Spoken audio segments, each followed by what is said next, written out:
आज चाहिँ म के बनाउँछु हेर्दै जानु होला है। यस्तो पनि के देखायो होला भन्नु होला होइन। सबैले जान्छ बनाउन, तर यो मेरो तरिकाले बनाएर देखाउँदैछु है। हेर्नुहोस् ल के बनाउँछु म अब। सबैभन्दा पहिला तेल राखौँ, थोरै थोरै खानु पऱ्यो, अनि घिउ हाल्छु है। घिउसँग मिठो पनि छ, मलाई पर्सनल्ली मनपर्छ है घिउसँग। थोरै राखेको तेल चाहिँ अब घिउ राखौँ। यो चाहिँ मेरो भान्जी विद्याले अस्ति उसको घर जाँदा दिएको घिउ हो, यो उसले आफै बनाएको हो यो है। यही घिउमा बनाइदिएँ मैले आज। खऱ्यो, अब चाहिँ थोरै हाल्छु के भन्दा मेथी। प्यान पनि लगाउनु पऱ्यो, धुवा पाएर त।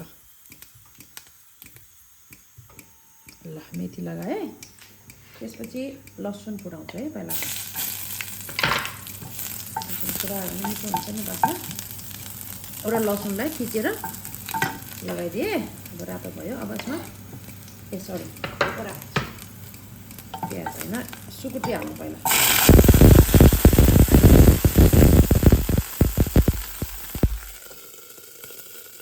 अब हेरौँ है त।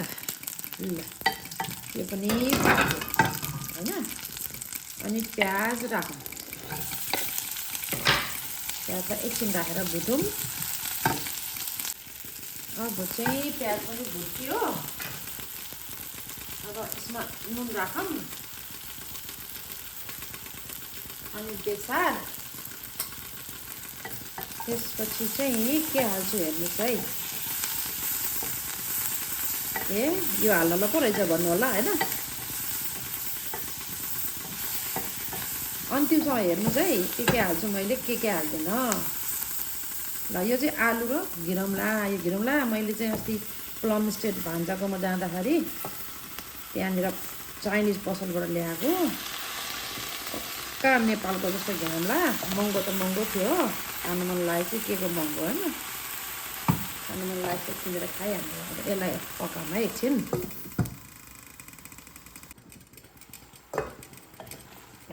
अलिकता घट्यो, अब यसलाई एकछिन अझै पकाउँछु होइन। पकाएर बास्ना त यस्तो मिठो आएछ, यो नेपालको घिरौँला जस्तै बास्ना आएछ। त्यहाँ चाइनिज पसलको चाहिँ त्यो पाउँछ कि घिरौँला, महँगो त महँगो हुन्छ। यो चाहिँ दुईवटा मात्रै, दुईवटालाई नर्मल त्यो स्मल साइज काँक्रा हुन्छ नि। अब आस्थातिर मोडसनतिर पाउने काँक्रा कोही बेला ठुल्ठुलो आउँछ, मिडियम साइजको हुन्छ नि है। त्यो मिडियम साइजको थियो, दुईवटा ल्याएको। दुईवटालाई मैले 7 पाउन्ड तिरेको है।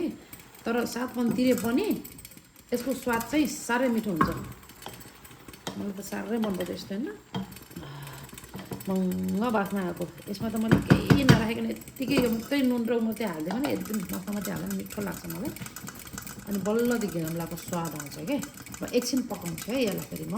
हेरौँ है कस्तो भयो। ल घटेर छ, नुन सक्छु। पाके जस्तो छ। आलु के भयो बरु, त्यो आलु पनि पाकेको छ। अलिकति मसला हाल्छु है, नाले नै हुन्छ तर थोरै हाल्नु पऱ्यो। तपाईँले याद गर्नुभयो होला, मैले चाहिँ प्रायः तरकारीहरू बनाउँदा धेरै मसला हालेको त्यस्तो मन पराउँदैन क्या म चाहिँ। त्यस्तो पक्का त्यसको ओरिजिनल स्वाद मनपर्छ क्या मलाई चाहिँ। मिठो पनि हुन्छ।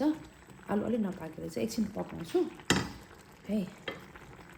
त्यसलाई एकछिन पकाउनु पऱ्यो, थोरै पानी राखेर है। यो चाहिँ सुकुटी भिजाएको पानी थियो, किन फाल्ने भनेर मैले थपेँ है। यसलाई मजाले पकाउँछु अब है त। नुन पनि चाख्नु एकचोटि, नुन छैन लागेको छैन भने थप्छु। नुन पनि ठिक्क भन्छ, यति भएपछि भयो। पानी गर्दा ठिक्क हुन्छ। एकैछिनलाई पकाउँछु छोपेर है। मेरो तरकारी रेडी भयो है। अब यहाँ लास्ट एउटा कुरा हाल्छु, अदुवा। मलाई अदुवा हालेको साह्रै मनपर्छ घिरौँलामा। मैले घिरौँला मात्रै बनाउँदाखेरि चाहिँ मैले लसुन हाल्दैन, अदुवा मात्रै राख्छु। घिउमा बनाउँछु है।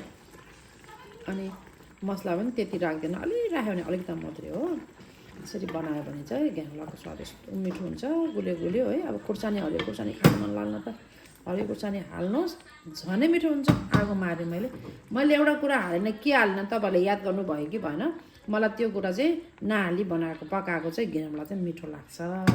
तपाईँहरूले पनि बनाएर खानुहोस् त्यसरी अनि घेरौँलाको स्वाद लिनुहोस् सुकुटीसँग है। र मैले के कुरा हालेन यसमा याद गर्नुहोस् है, त्यो चाहिँ घेरौँला बनाउँदा म प्रायः हाल्दिनँ क्या है, तपाईँले पनि ट्राई गर्नुहोस्।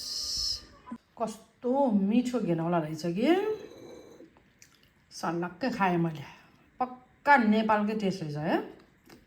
यस्तो मजाले गलेको त्यो बाहिरको स्किन हुन्छ नि, नर्मली कुनै कुनै घेरौँला गल्दैन क्या, पतक्क भएर यस्तो मजाले लत्रक लुत्रुक भएको यस्तो मिठो भयो। म त नेपालमै जस्तो फिल भएको खाँदा त यति मिठो भयो खाएँ मैले है।